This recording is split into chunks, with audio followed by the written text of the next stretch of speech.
In this video, we'll practice our knowledge of advanced Spotfire functionality and scripting by describing the Spotfire API, providing steps in adding data to an analysis in Spotfire, defining the process in adding basic business rules for a Spotfire analysis, providing a description of the TIBCO Enterprise Runtime for R or TAR, and by defining data connectors.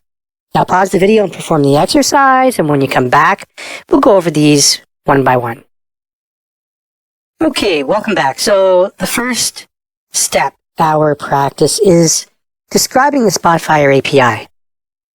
You should understand that the Spotfire API is an API that provides us with the ability to drill down and perform some very low-level activities against a Spotfire analysis file without a GUI, that is using script, and you should know about Iron Python script. You should also know some of the base classes that you'll be working with, because really there's no way that you'll be able to know all of these classes and libraries, and you probably won't encounter a lot of them.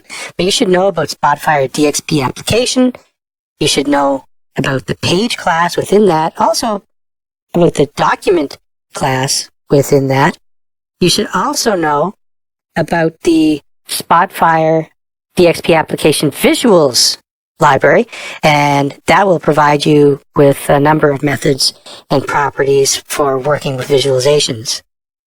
You should also know about the Spotfire DXP data library. Okay, so if we drill down here, Spotfire DXP data, you'll see that library here. So it has a number of different classes, properties, and methods that we can use to interact with data in our analysis within Iron Python. Next, we're going to provide steps in adding data to an analysis in Spotfire. And if you recall, we did this in video 118530, where we added columns and rows to an analysis file. And the way that you do that is, number one, defining the source and target and create the ignored list for columns. Okay, so that's what we're doing here. Then you define the table relationships. Then you generate the column settings and add the columns to the target. Rows is very similar. So we define the data and source target. We define the ignored columns list. We define table relationships. And then we build the row settings and add the rows to the target. Next, we're going to define the process in adding basic rules for a Spotfire analysis. And if you recall, we did that in 118534 in detail. So let's go in here and have a look at our business rules metadata file.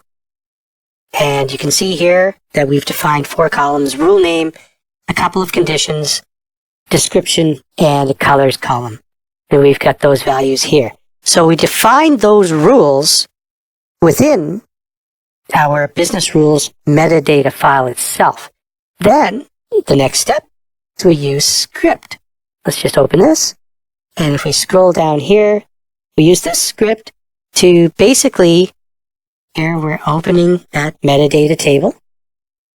We're building cursors to the columns in it. And then you can see that down here, what we're doing, we're setting up those conditions by using if structures. So, for example, if business rule cursor current value trim equals KPI name dictionary dot get table name. So if this expression evaluates to true, and if this expression evaluates to true, then we provide this case statement, which is populated by some predefined text along with a condition cursor and a secondary condition cursor. And you can see here that in our else we have a similar condition, except in this case we have a couple of conditions. Okay, and then we end those case statements. And that's basically it. That's all there is to it. We're basically defining the basic business rules, then we're implementing them through an Iron Python script.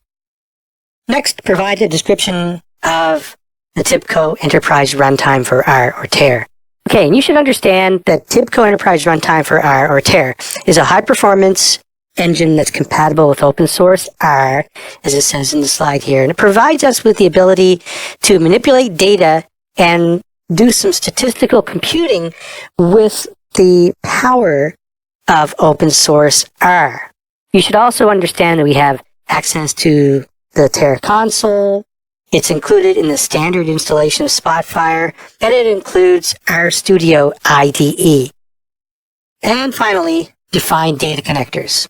You should understand that data connectors are special types of connectors for databases that we don't often encounter, or that at least we don't often encounter on a local desktop. So this includes, for example, SQL Server, Google Analytics, Cisco's Composite Information Server, Cloudera Hive, Apache Spark, SAP's HANA, Salesforce, Postgres, and so on.